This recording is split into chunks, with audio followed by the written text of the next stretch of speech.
माननीय मुख्यमंत्री श्री शुभेन्दु अधिकारी महाशय একটি বক্তব্য সভায় নতুন পরীক্ষা সংক্রান্ত কিছু কথা বলেছেন। সেই কথাগুলো বলার পর থেকেই এক শ্রেণীর সংবাদ মাধ্যম তুলে ধরতে শুরু করেছে নতুন এসএলএসটি হতে চলেছে 100 মার্কের। 60 মার্কের লিখিত পরীক্ষা, 30 মার্ক একাডেমিক এবং 10 মার্ক নাকি ইন্টারভিউ। অবশ্য মুখ্যমন্ত্রী নিজেই উল্লেখ করেছেন ইন্টারভিউয়ের ক্ষেত্রে নম্বর কমছে, অর্থাৎ 20 মার্কস এবার যেটা ছিল সেটা কমে 10 মার্ক হতে চলেছে। এবং একাডেমিক যে 30 এ বিষয়ে তিনি কোনো রকম কোনো কথা বলেননি। পরীক্ষার কার্বন কপি দেবেন ইত্যাদি এই বিষয়গুলো বলেছেন, কিন্তু একাডেমিক বা ভিতরের খবর এই বিষয়ে কোনো কথাই বলেননি। কিন্তু সংবাদ মাধ্যমে পরিষ্কার করে দেখানো হচ্ছে যে 60 মার্কের লিখিত পরীক্ষা, 30 মার্ক একাডেমিক এবং 10 মার্ক ইন্টারভিউ। এখন প্রশ্ন হচ্ছে এটা কি নিছকই সংবাদ চ্যানেলের টিআরপি বাড়ানোর জন্য, নাকি কোনো গোপন খবর তাদের কাছে আছে? দেখো, এ বিষয়ে প্রশ্ন করা হলে কোনো রকম সদুত্তর পাওয়া যায়নি। তবে যা রটে তার কিছুটা হলেও বটে। এখন দেখার কতটুকু রটেছে আর তার কতটুকু আমাদের ক্ষেত্রে ঘটবে। তবে যাই ঘটুক না কেন, নতুন পরীক্ষা যে হতে চলেছে এটা এক প্রকার নিশ্চিত। যারা 2025-এ পাশ করতে পারোনি বা পাশ করেছ, বা হয়তো বা সমান 60-এ 60 পাওয়া সত্ত্বেও ডাক পাওনি, ভেঙে পড়ার কিছু নেই।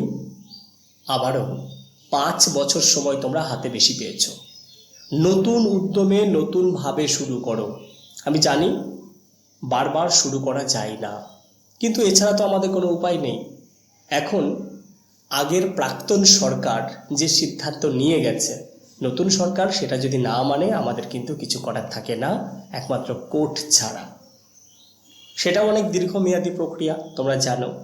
তাই নতুন করে নতুন উদ্যমে অবশ্যই তোমরা পড়াশুনো শুরু করো। যারা ভালো স্কোর করে ভেরিফিকেশান কমপ্লিট করেছো তারা অহেতুক টেনশন করো না যে 2025 বাতিল হবে, এরকম কোনো ব্যাপার এখনও সামনে আসেনি। এর পাশাপাশি নতুন এসএলএসটির জন্যও তোমরা কিন্তু পড়াশুনো শুরু করো। একদম নতুন উদ্যোগে বেশ কিছু ভ্যাকেন্সি আসবে, সেই সুযোগটা কাজে লাগাতে হবে। এবার তোমাদের মনে হতে পারে দাদা, প্রথমে এসএলএসটিতে আপার প্রাইমারি হবে নাকি লিখিত বিষয়গুলো অর্থাৎ এসএলএসটি পরীক্ষা হবে? দেখো, এবার যে পরীক্ষা হতে চলেছে কোনটা আগে হবে কোনটা পরে হবে এ বিষয়ে তথ্য পাওয়া যায়নি।